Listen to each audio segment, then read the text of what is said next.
Hi there, it's Grandma and it's story time, and I have another unusual Dr. Seuss book. It's called Dr. Seuss Hooray for Diffin' Doofer Day.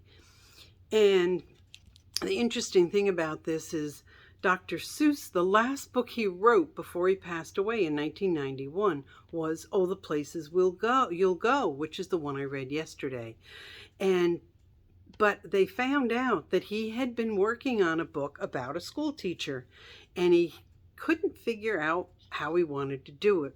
And then he passed away. So they took some of his sketches and his ideas, and Jack Prelusky and Lane Smith took some of his works, put their ideas together, and they came up with this book, Hooray for Diffin' Doofer Day. So it's kind of a Dr. Seuss book, but it's kind of a different one too. At the end, they show the sketches that Dr. Seuss left for the book he was going to work on, and I'll show you those.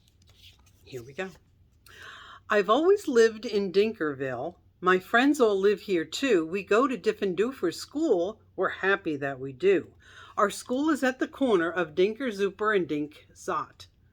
It looks like any other school, but we suspect it's not. I think we're learning lots of things not taught at other schools. Our teachers are remarkable.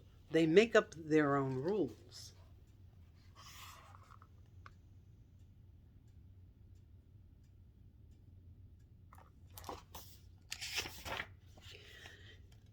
Miss Bobble teaches listening. Miss Wobble teaches smelling. Miss Fribble teaches laughing, and Miss Quibble teaches yelling. Miss Twinning teaches tying knots and neckerchiefs and noodles, and how to tell chrysanthemums from miniature poodles. Miss Vinning teaches all the ways a pigeon can be peppered, and how to put a saddle on a lizard or a leopard.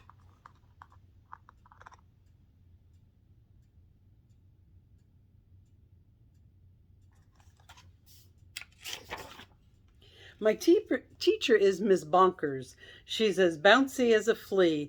I'm not certain what she teaches, but I'm glad she teaches me. Look, look, she chirps, I'll show you how to tell a cactus from a cow, and then I shall instruct you why a hippo cannot fly.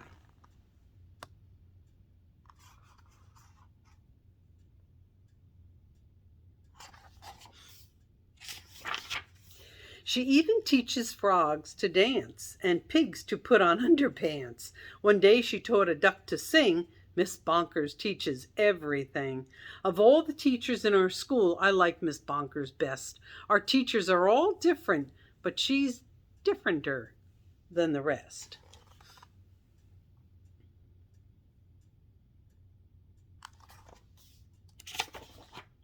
We also have a principal. His name is Mr. Lowe. He is the very saddest man that any of us know. He mumbles, "Are they learning this and that and such and such?" His face is wrinkled as a prune from worrying so much. He breaks a lot of pencil points from pushing down too hard, and many dogs start barking as he mopes around the yard. We think he wears false eyebrows. In fact, we're sure it's so. We've heard he takes them off at night. I guess we'll never know.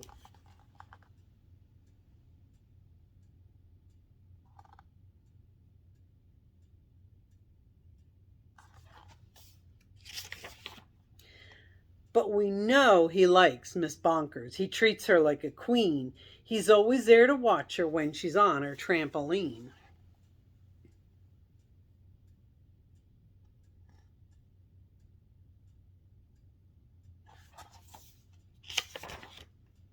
There are many other people who make Diffin' Doofer run. They're utterly amazing. I love every single one. Of our nurse, Miss Clot, knows what to do when we've got sniffles or the flu. One day I had a splinter so she bandaged me from head to toe. Mr. Plunger, our custodian, has fashioned a machine, a super zuper flooper do. It keeps the whole school clean.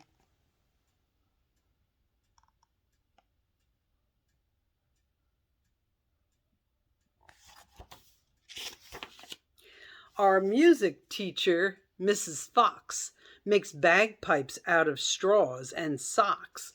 Our art instructor, Mr. Bees, paints pictures hanging by his knees.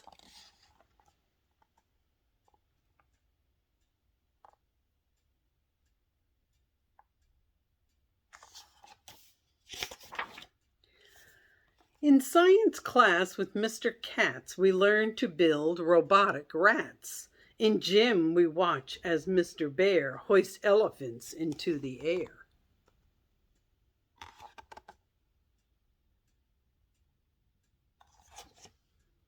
Miss Loon is our librarian. She hides behind the shelves. She often cries out, "Louder!" when we're reading to ourselves.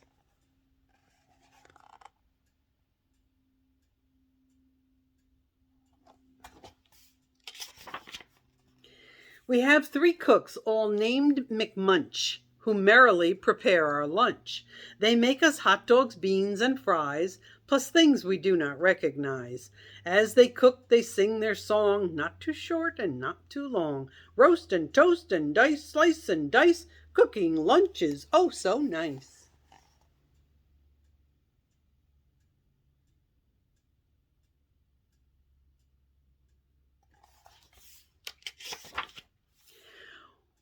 We were eating their concoctions, telling jokes and making noise, when Mr. Lowe appeared and howled, "Attention, girls and boys!" He began to fuss and fidget, scratch and mutter, sneeze and cough. He shook his head so hard we thought his eyebrows would come off. He wrung his hands, he cleared his throat, he shed a single tear, then sobbed, "I've something to announce, that is why I'm here. All schools for miles and miles around must take a special test to see who's learning such and such, to see which school's the best. If our small school does not do well, then it will be torn down, and you will have to go to school in dreary Flobbertown."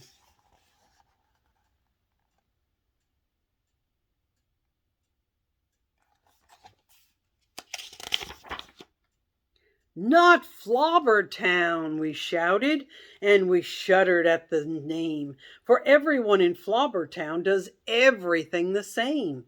It's miserable in Flobbertown. They dress in just one style. They sing one song, they never dance, they march in single file. They do not have a playground and they do not have a park. Their lunches have no taste at all. Their dogs are scared to bark.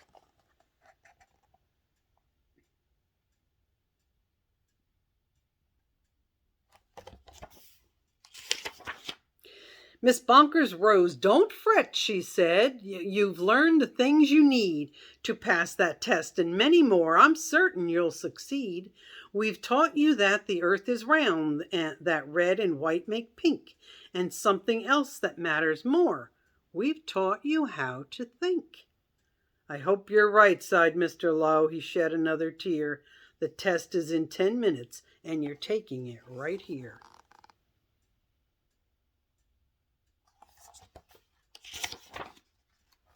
We sat in shock and disbelief. "Oh no," we moaned, "oh no." We were even more unhappy than unhappy Mr. Lowe. But then the test was handed out. "Yahoo!" we yelled, "Yahoo!" For it was filled with all the things that we all knew we knew.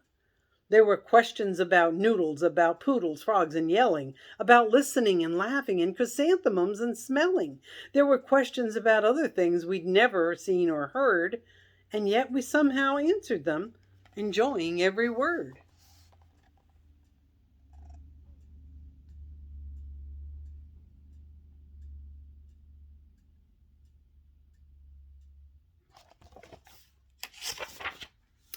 One week later, after recess, Mr. Lowe meandered in. We'd never seen him smile before, but now he wore a grin. He soon began to giggle, then his giggle grew by half. And then it really happened. Mr. Lowe began to laugh. "You've saved our school, you've saved our school," he jubilantly roared. "We got the very highest score." He wrote it on the board.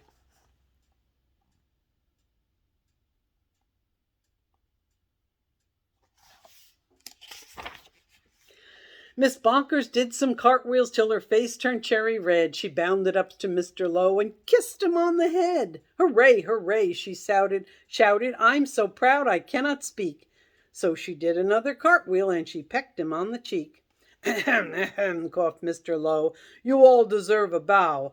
I thus declare a holiday. It starts exactly now.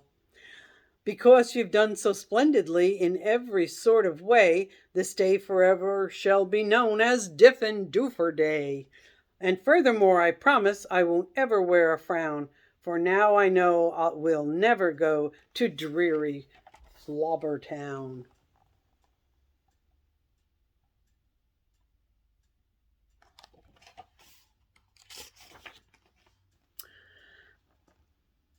Then we held a celebration. There was pizza, milk, and cake. Like everyone, I ate too much and got a belly ache. We laughed and whooped and hollered and the entire school day long. And then we sang triumphantly the Diffin-Doofer song.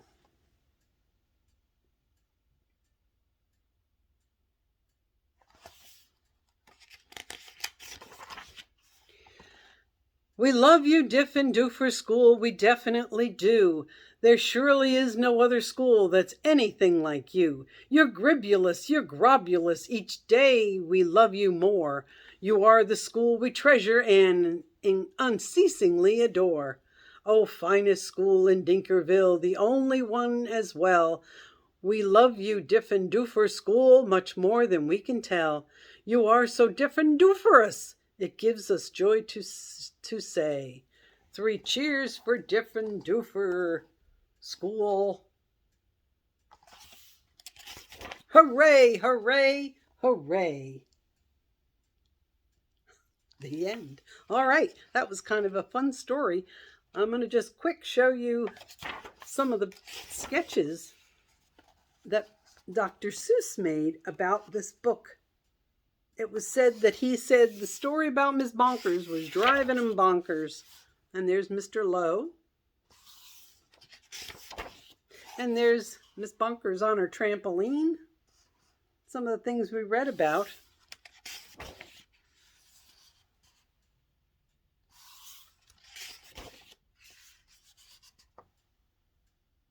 That's the janitor cleaning up.